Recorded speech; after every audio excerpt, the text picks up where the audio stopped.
পৃথিবীতে সবচেয়ে বেশি শক্তি কিন্তু আদর্শের। তো যেহেতু আমরা আদর্শ, বাংলাদেশের ছাত্রলীগ, বাংলাদেশ ছাত্রলীগের সভাপতি সেক্রেটারির অনুমতি ক্রমে সবাই সজাগ রয়েছে, সক্রিয় রয়েছে, এবং যেহেতু বিএনপিও চাঙা হয়েছে, তারা রাজনীতি করছে মাঠে, অপরাজনীতি যদিও তাও তারা করছে। বাংলাদেশ ছাত্রলীগের সকল নেতাকর্মীরা সজাগ রয়েছে। যে কোনো সময়ে যে কোনো সংকট মোকাবেলায় আমরা সর্বদা প্রস্তুত রয়েছি এবং আদর্শিক যুদ্ধ করতে আমরা সর্বদা প্রস্তুত। আমরা যদিও ছাত্রদল বিএনপির মতো সন্ত্রাসী সংগঠন নই, কিন্তু আমাদের আদর্শিক শক্তি রয়েছে, আমাদের আদর্শিক অস্ত্র রয়েছে। সেই অস্ত্র দিয়ে আদর্শিক যুদ্ধ করতে আমরা সর্বদা প্রস্তুত রয়েছি। এই দেশের যখন সংকট আসবে, এই দেশমাতৃকার স্বাধীনতায় যখন কেউ, সার্বভৌমত্বে যখন কেউ আঘাত হানবে, এই দেশের সাধারণ মানুষের বা সাধারণ ছাত্র জনতার অধিকার যখন কেউ খর্ব করবে, তখন ছাত্রলীগ সর্বশক্তি নিয়ে মাঠে থাকবে। এবং ছাত্রলীগের সামনে দাঁড়াতে পারে এই দক্ষিণ এশিয়ায় এমন কোনো ছাত্র সংগঠন নাই, এমন কোনো রাজনৈতিক সংগঠন নাই।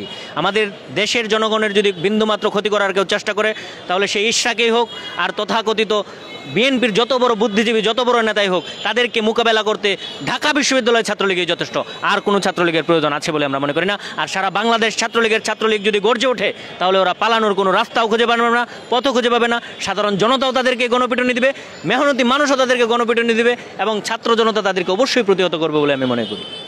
আসলে বিষয়টা হচ্ছে, এরকম ঘোষণা তারা অনেক দিয়েছে, বারংবার দিয়েছে। আমরা জানি যে যত গর্জে তত আসলে বর্ষে না, আর এত বর্ষার হওয়ারও সুযোগ নেই, কারণ আমরা সবাই বাংলাদেশের সাধারণ মানুষ তাদেরকে বর্জন করেছে। তাদের কুকার্য, তাদের দুর্নীতি, তাদের কার্যক্রম দেখে মানুষ তাদেরকে বর্জন করেছে। 10 তারিখের পরে তারা কি করবে আমরাও সেটা দেখতে চাই।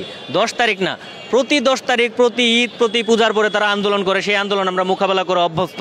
সুতরাং তারা কি করবে আমরা দেখতে চাই, আমরাও রাজপথে আছি। 10 তারিখের পর থেকে কি হবে সেটা তারাও দেখাবে, আমরাও দেখাবো।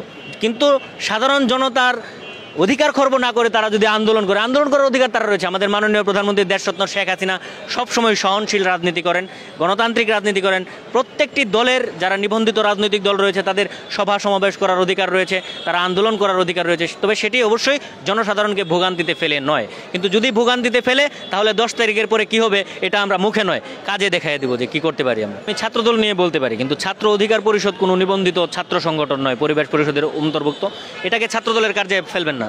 ছাত্রদলও একটি ছাত্র সংগঠন, পরিবেশ পরিষদের নিবন্ধিত, কিন্তু ছাত্র ওই অধিকার পরিষদ এটা কোনো সংগঠন না। আপনারা শুধু শুধু মিডিয়ার মাধ্যমে ওদেরকে উপরে ওঠানোর চেষ্টা করবেন না। ছাত্রদল ক্যাম্পাসে আসবে না আসবে এটা তো আমাদের বিষয় নয়। এই বিশ্ববিদ্যালয়ের ওরা নিবন্ধিত ছাত্র সংগঠন, ওরা ছাত্র রাজনীতি করতে অবশ্যই বিশ্ববিদ্যালয়ে আসতে পারে, সেটা বিশ্ববিদ্যালয়ের প্রশাসন বুঝবে। বিশ্ববিদ্যালয়ের প্রশাসন যদি তাদেরকে আসতে দেয়, আমরা তাদেরকে স্বাগত জানাই। কিন্তু যদি তারা এসে এই বিশ্ববিদ্যালয়ের সাধারণ শিক্ষার্থীদেরকে ইপটিজিং করে, মেয়েদেরকে ইপটিজিং করে, বা ছেলেদের উপর হামলা করে, বা তারা যদি এমন কোনো পরিবেশ সৃষ্টি করে যে বিশ্ববিদ্যালয়ের শিক্ষা কার্যক্রম ব্যাহত হবে, বা শিক্ষকদের অপমান করবে, অপদস্থ করবে, বা এমন কোনো কার্যক্রম তারা গ্রহণ করে সাধারণ মানুষ ভোগান্তির শিকার হবে, তাহলে ছাত্রলীগ অবশ্যই সাধারণ শিক্ষার্থীদেরকে নিয়ে এবং বিশ্ববিদ্যালয়ের প্রশাসনকে প্রয়োজনে অভিযোগ জানিয়ে হলেও তাদের বিরুদ্ধে ব্যবস্থা নেওয়া হবে। কারণ আমাদের আসলে কোনো ব্যবস্থা নেওয়ার ক্ষমতা নেই। আমরাও তাদের মতো একটি ছাত্র সংগঠন। বিশ্ববিদ্যালয় প্রশাসন যে ডিসিশন নেবে আমরা সেই ডিসিশনকে স্বাগত জানাই। কিন্তু তারা বিশ্ববিদ্যালয়ে ছাত্র রাজনীতির নামে এসে গুন্ডামি করবে, ওই ধরনের গুন্ডামি করলে তাদের গুন্ডামি আমরা ছুটাইয়ে দেব, এই জায়গায় কোনো ছাড় দেওয়া হবে না। আমরা ছাত্রদের, নবীন ছাত্ররা অনেকেই বিশ্ববিদ্যালয়ে এসেছে, তাদেরকে সবাইকে বলতে চাই আপনারা পড়াশোনা করুন। শিক্ষা, শান্তি এবং প্রগতি আমাদের ছাত্রলীগের মূলনীতি।